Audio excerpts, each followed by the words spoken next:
सबसे पहले तो if you are targeting for 2027 का यूपीएससी प्रीलिम्स, सो पहला गोल ये होना चाहिए आपका कि दिसंबर तक आपका जीएस पेपर 1, 2 और 3 कवर होना चाहिए। जीएस पेपर 1 में क्या क्या चीज़ें कवर करनी है आपको? GS paper 1 consist of art and culture, history और तीसरी चीज़ हमारी ज्योग्राफी। ये अच्छी तरीके से आपका पढ़ा होना चाहिए, पूरी चीज़ें क्लियर होनी चाहिए आपके माइंड में कि कौन कौन से टॉपिक्स इसमें हैं। डिटेल में टॉपिक के सिलेबस उठाओ और उसको देखो और उसके पीवाईक्यू को सॉल्व करो। दूसरी चीज़ जीएस पेपर 2, जीएस पेपर 2 में क्या क्या चीज़ें आ रही हैं आपकी? जीएस पेपर 2 में आपकी आ रही है गवर्नेंस के बाद आ रही है आपकी पॉलिटी के बाद आपका जो मेन टॉपिक है वहाँ पर इंटरनेशनल रिलेशन है, सोशल जस्टिस वहाँ पर आपका मेन टॉपिक है। अब एक एक टॉपिक को उठाओ, एक एक दिन एक एक पूरे टॉपिक को कवर करो, उसके नोट्स बनाओ, साथ ही साथ उसके पीवाईक्यू को सॉल्व करो। मेंस के पर्सपेक्टिव से उसके आंसर्स लिखने की प्रैक्टिस करो, पीवाईक्यू उसके जो एमसीक्यू आए हैं प्रीलिम्स में उसको सॉल्व करने के लिए कोशिश करो।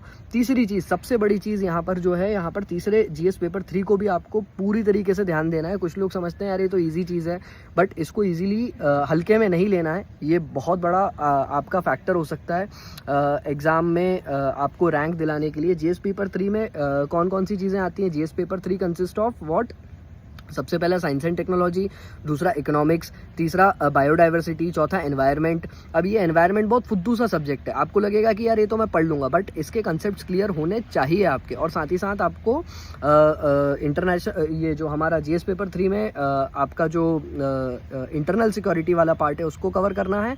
और जीएस पेपर 3 में आपका जो मेजर पार्ट है डिजास्टर मैनेजमेंट, उसको भी हल्के में नहीं लेना है। उसको भी करंट अफेयर में जो भी डिजास्टर मैनेजमेंट, जो भी डिजास्टर हो रहा है समाज में, इंडिया में जो भी डिजास्टर हो रहा है, वर्ल्ड में जो भी डिजास्टर होना है, वहां पर आप किस तरीके से अपना पर्सपेक्टिव बनाइए आप वहां पर कि किस तरीके से उसको मैनेज किया जा रहा है और अच्छे से आप किसको किस तरीके से एग्जीक्यूट कर सकते हैं। तीसरी मेजर चीज हमने यहाँ पर समझी। अब दिसंबर तक आपका ये तीनों चीजें बहुत अच्छे से स्ट्रांगली कवर करना है आपको। अगर आप मेरी बात को समझ पा रहे हैं तो please do like our video. अगर आपको और भी चीजें सीखनी है तो you can join our batches. हमारे पास ऑप्शनल के भी कुछ बैचेस हैं जिसमें हम लोग बॉटनी, जूलॉजी और साइकोलॉजी के ऑप्शनल सब्जेक्ट्स के ऊपर काम कर रहे हैं इस समय। एंड जीएस के भी अगर आप बैचेस ज्वाइन करना चाहते हैं तो you can surely join our batches. Thank you so much.